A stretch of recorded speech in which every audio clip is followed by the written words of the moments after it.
Hello 10th class, good morning बच्चों। मैं John ma'am बोल रही हूँ, आपकी ज्योग्राफी की मैम। तो एक बार फिर से मैं आप सभी 10th क्लास के बच्चों का इस ऑनलाइन सोशल साइंस की क्लास में स्वागत करती हूँ बच्चों। तो पिछले दिन हम लोगों ने आपकी जो सामाजिक विज्ञान सोशल साइंस की बुक है इकोनॉमिक्स की बुक से हम लोगों ने लेसन 4 यानी अध्याय 4 पढ़ना शुरू किया था ना।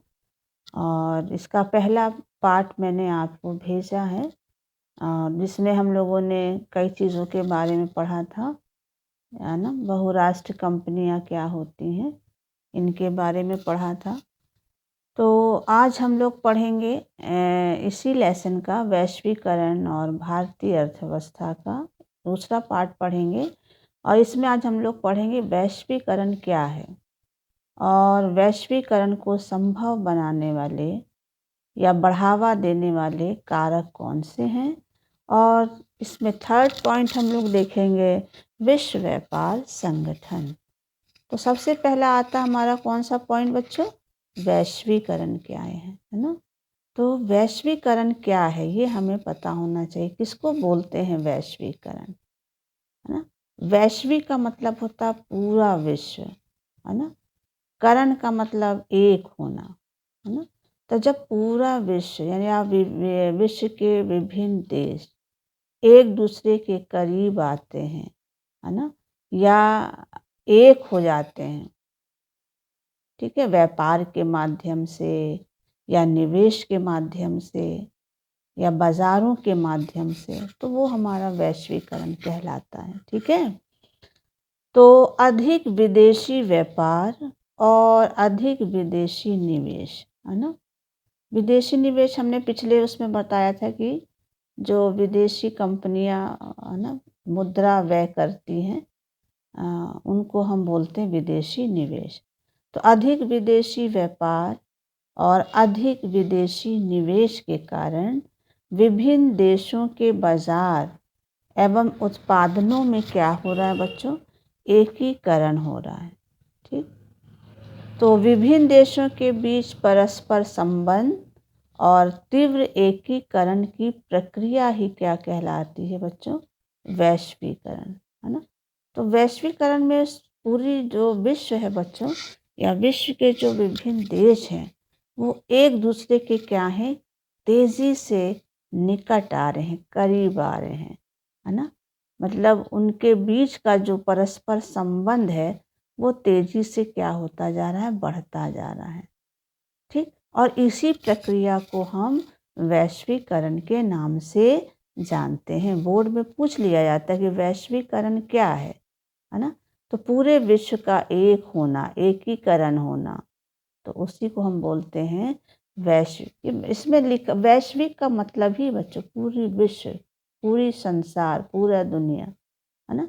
तो आज आप देखते हो कि हर देश जो हैं उनके बीच की दूरी बहुत कम हो गई है ना। यानी सारे देश दुनिया के एक दूसरे के निकट आ गए हैं। तो इसी प्रक्रिया को हम वैश्वीकरण के नाम से जानते हैं। अब वो कौन से कारक हैं बच्चों जो वैश्वीकरण को बढ़ावा दे रहे हैं, या जिन कारकों के कारण ही वैश्वीकरण की प्रक्रिया जो है वो संभव हुई है, तो इसको अब हम लोग देखेंगे।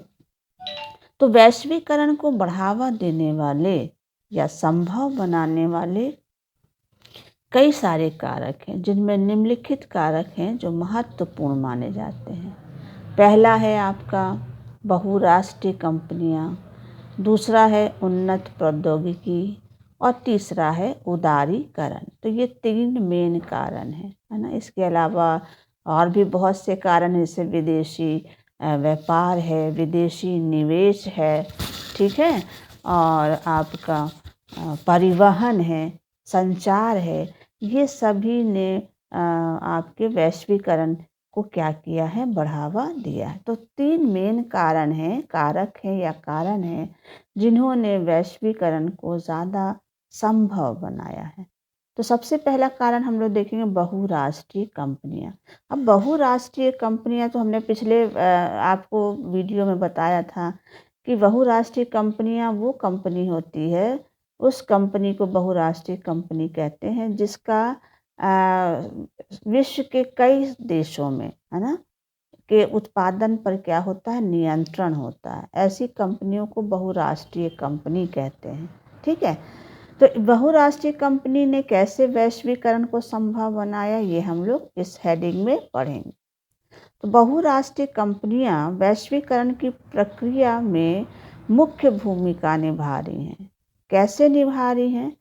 तो बहुराष्ट्रीय कंपनियों के कारण जो विभिन्न देशों के बीच अधिक से अधिक वस्तु और सेवाओं, है ना, वस्तुओं और सेवाओं, निवेश और प्रौद्योगिकी का क्या हो रहा है, आदान प्रदान हो रहा है। ठीक है, इससे बच्चों विश्व के अधिकांश भाग पर भाग जो है वो एक दूसरे के अपेक्षाकृत और ज़्यादा क्या हो रहे हैं, नज़दीक आ रहे हैं, पास आ रहे हैं, निकट आ रहे हैं। तो वैश्वीकरण के कारण कैसे संभव हुआ बहुराष्ट्रीय कंपनियों के कारण कैसे वैश्वीकरण संभव हुआ?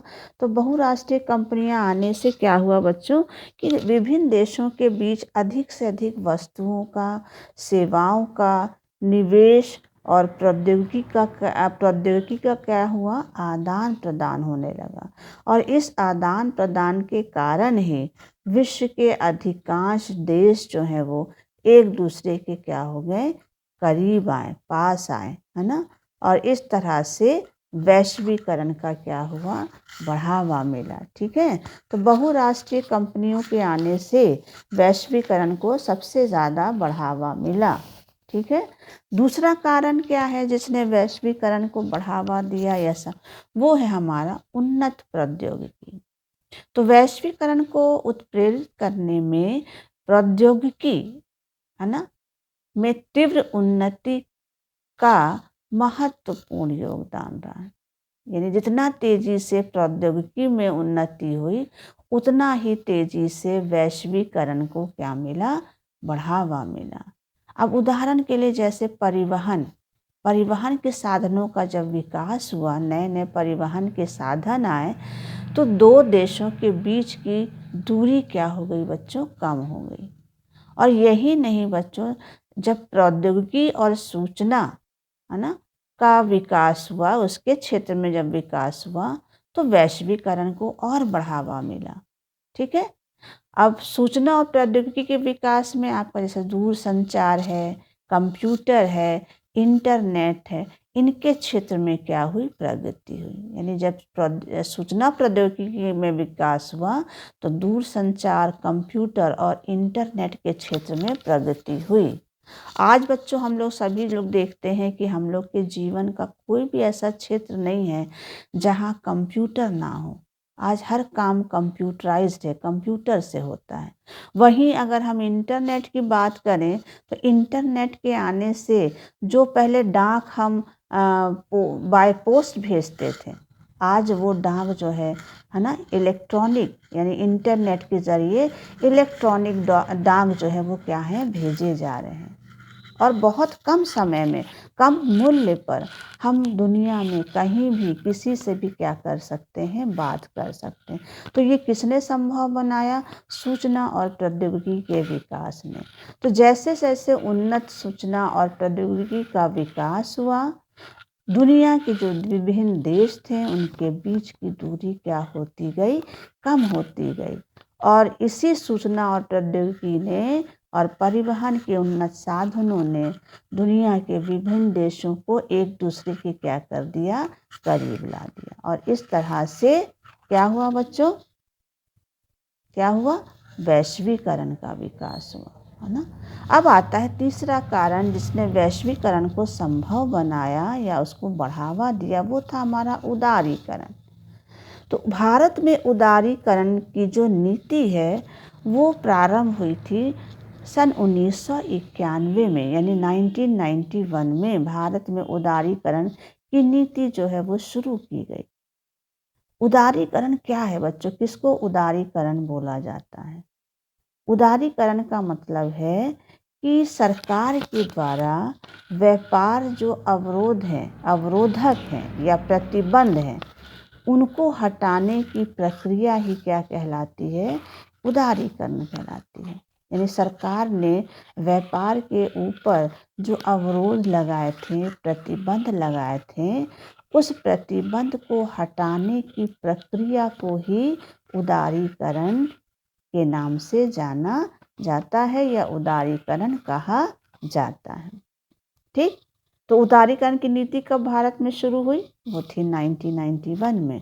उदारीकरण का मतलब क्या है? तो सरकार द्वारा जो व्यापार पर लगाए गए प्रतिबंध हैं या अवरोधक हैं, इनको हटाने की प्रक्रिया को ही उदारीकरण कहा जाता है। उदारीकरण आने से बच्चों क्या हुआ कि उदारीकरण के आने से अनेक देशों के बीच व्यापार तथा निवेश को क्या मिला? बढ़ावा मिला। ठीक, दूसरा प्रभाव क्या पड़ा उदारीकरण के आने से कि व्यापार के उदारीकरण से अब जो व्यापारी लोग थे वो स्वतंत्र हो गए थे, है ना, अपने निर्णय लेने के लिए। अब उन्हें उनके ऊपर कोई सरकारी हस्तक्षेप नहीं था। अब व्यापारी क्या थे? वो स्वतंत्र निर्णय लेने की क्या थी? उनको छूट थी, उनको अनुमति थी कि वो अपना निर्णय ले सकते हैं। तो व्यापारियों को छूट मिली कि वो स्वतंत्र हैं कोई भी निर्णय लेने के लिए व्यापार से संबंधित। तो इसके बाद इस और क्या प्रभाव पड़ा उदारीकरण का? इससे बच्चों आयात और निर्यात को भी बढ़ावा मिला। उदारीकरण के आने से, है ना, आयात और निर्यात को बढ़ावा मिला। इस प्रकार से देखा जाता है बच्चों कि उदारीकरण ने भी वैश्वीकरण को क्या किया? बल दिया, बढ़ावा दिया, संभव बनाया। तो ये 3 मेन कारण हैं जिन्होंने वैश्वीकरण को क्या किया? बढ़ावा दिया या संभव बनाया, है ना। तो इस प्रकार से हम कह सकते हैं बच्चों कि वैश्वीकरण की प्रक्रिया में बहुराष्ट्रीय कंपनियों की भूमिका जो थी वो सबसे ज़्यादा महत्वपूर्ण थी। लेकिन इसके साथ ही व्यापार और निवेश के उदारीकरण ने व्यापार और निवेश के अवरोध को क्या किया? हटाया। यानी उदारीकरण के आने से व्यापार और निवेश पर जो प्रतिबंध थे उनको भी हटाया और इनके हटने से, प्रतिबंधों के हटने से वैश्वीकरण को और ज़्यादा क्या किया? सुगम बनाया। तो ये 3 मेन कारण हैं बच्चों जिन्होंने वैश्वीकरण को क्या किया? संभव बनाया या उसको बढ़ावा दिया। ठीक है, अब आता है हमारा 3rd पॉइंट जो आज हम लोग पढ़ेंगे, वो है हमारा विश्व व्यापार संगठन, जिसको हम WTO के नाम से जानते हैं, यानी वर्ल्ड ट्रेड ऑर्गेनाइजेशन, है ना। हिंदी में इसको बोला जाता है विश्व व्यापार संगठन।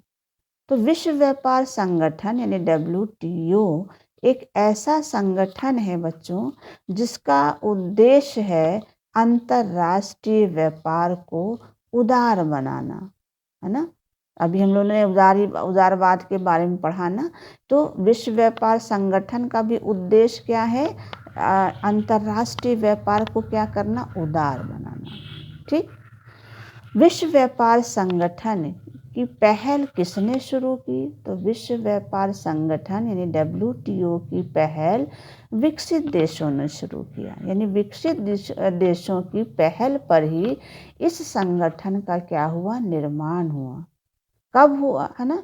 और इस WTO या विश्व जो व्यापार संगठन है, इसकी स्थापना कहाँ हुई थी? तो इसकी स्थापना हुई थी आपका जिनेवा में, है ना।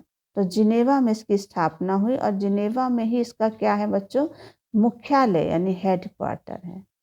ठीक, वर्तमान में जो विश्व व्यापार संगठन है इसमें विश्व के लगभग 164 देश जो हैं वो सदस्य हैं। ठीक, तो विश्व व्यापार जो संगठन है इसका काम है, इसका काम क्या है बच्चों?